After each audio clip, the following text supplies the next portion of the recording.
Nishimimana Emmanuel kuri Channel Ubwiru. Muraho neza? Uyu munsi turi kumwe nanone mu ijambo ry'Imana. Tugiye kuganira ijambo ry'Imana rifite umutwe uvuga ngo twakire impano y'Imana bigishoboka. Dutangirane n'ijambo ry'Imana dusanga muri Bibiliya. Ni mu gitabo cyo gutegeka kwa kabiri ibice 30 umurongo wa 19. Haranditse ngo uyu munsi ntanze ijuru n'isi w'abahamya bazabashinja yuko ngushyize imbere ubugingo n'urupfu n'umugisha n'umuvumo, nuko uhitemo ubugingo ubone kubaho wowe n'urubyaro rwawe. Ndongera nsubiramo rimwe. Uyu munsi ntanze ijuru n'isi w'abahamya bazabashinja yuko ngushyize imbere ubugingo n'urupfu n'umugisha n'umuvumo, nuko uhitemo ubugingo ubone kubaho we n'urubyaro rwawe. Amagambo ari mu gutegeka kwa kabiri ibice 30 umurongo wa 19. Burya hari ubwo umuntu yinjira mu ngorane zikamuzanira ingaruka zikomeye. Iyo bitabaye ari impanuka biterwa n'ubutamenya cyangwa se bigaterwa no gusuzugura. Uyu murongo wo mu gutegeka kwa kabiri ibice 30 umurongo wa 19 uratubwira ko hari inzira ebyiri. Inzira imwe irimo umugisha n'ubugingo, indi ikabamo umuvumo n'urupfu. Ariko Imana nziza y'urukundo iraduhitiramo nk'umubyeyi uhitiramo umwana we. Ati hitamo ubugingo ubone kubaho. Imana yakugeneye impano nziza, ubugingo buhoraho. Ese waba utarabimenye cyangwa se urabizi ariko ukabyirengagiza ukabisuzugura? Ubutamenya bushobora guterwa no kutamenya amakuru, bityo bigatuma ufata icyemezo ntacyo witayeho. Ariko byanze bikunze habaho igihe cyo kwikiza umuntu akavuga ati iyo mbimenye.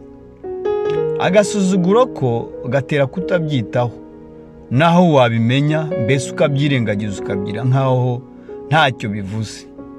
Ariko waba utarabimenye, wabisuzugura ukabyirengagiza, ntuzabura guhura n'akaga kazaterwa n'ingaruka z'ibyitonderwa utamenye cyangwa wirengagije.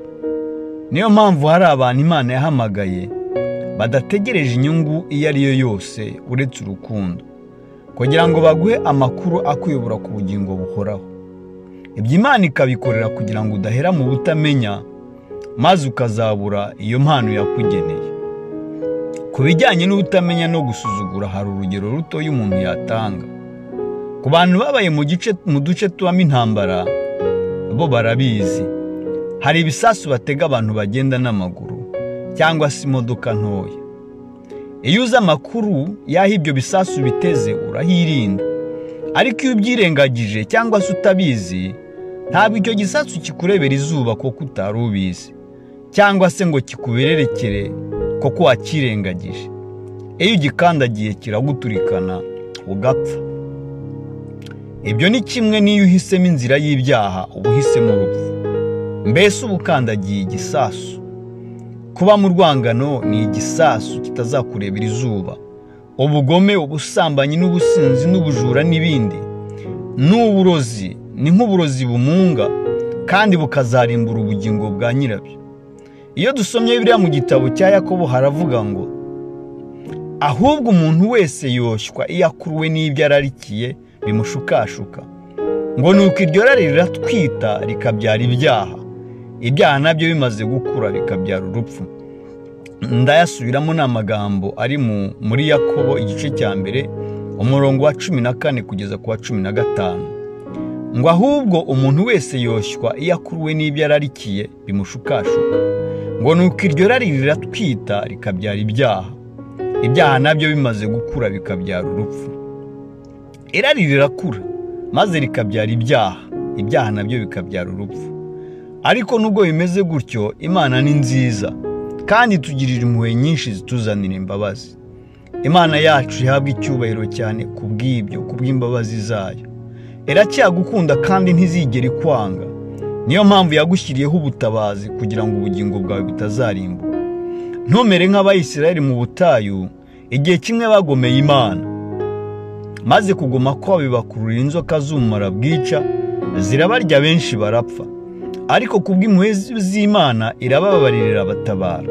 Iyo dusomye mu Kubara ibice 21 umurongo wa 8 kugeza ku wa 9 haravuga ngo Uwiteka abwira Mose ati, cura inzoka isa n'izo, uyimanike ku giti cy'ibendera, maze uwariwe n'inzoka wese nayireba arakira. Mose acura inzoka mu miringa ayimanika ku giti cy'ibendera. Uw'inzoka yariye yareba iyo nzoka y'umuringa agakira. Ubu nibwo buryo Imana yakoresheje kugira ngo ibakize ubumara bw'inzoka. Uw'inzoka yariye yarebagaho kuri icyo gicurano, Mose yamanitse abibwiwe n'Imana maze agakira. Ariko birashoboka ko hari n'abandi bashyize muri logike mu bitekerezo bya muntu maze bakumva ari ubusazi bitakunda. Bakibaza ukuntu kureba igishushanyo byavura ubumara buri mu maraso bakabisuzugura bakanga kureba. Abo barapfuye. Rero iyo dusomye muri Yohana ibice 3 umurongo wa 14 kugeza ku wa 15 haratubwira ngo kandi nk'uko Mose yamanitse inzoka mu butayu, niko umwana w'umuntu akwiriye kumanikwa, kugira ngo uwizera wese abone guhabwa ubugingo buhoraho. Ndongera nsubiremo muri uyu murongo ngo kandi nk'uko Mose yamanitse inzoka mu butayu, niko umwana w'umuntu akwiriye kumanikwa, kugira ngo umwizera wese abone guhabwa ubugingo. Muri Yohana ibice 3:14 kugera kuri 15. Ndakwifuriza kugira ngo uyu munsi ntumere nka ba bandi barimbuwe no kutizera agakiza Imana yabahereye muri Mose, ngo maze nawe wirengagize ako yagwireye muri Yesu.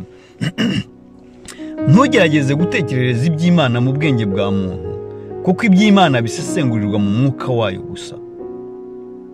Muri Yohana 3:36 aravuga ngo uwizeye uwo mwana aba abonye ubugingo buhoraho, ariko utumvira uwo mwana ntazabona ubugingo, ahubwo umujinya w'Imana uguma kuri we. Ndongera asubire muri uyu murongo ngo uwizera uwo mwana aba abonye ubugingo buhoraho, ariko utumvira uwo mwana ntazabona ubugingo, ahubwo umujinya w'Imana uguma kuri we.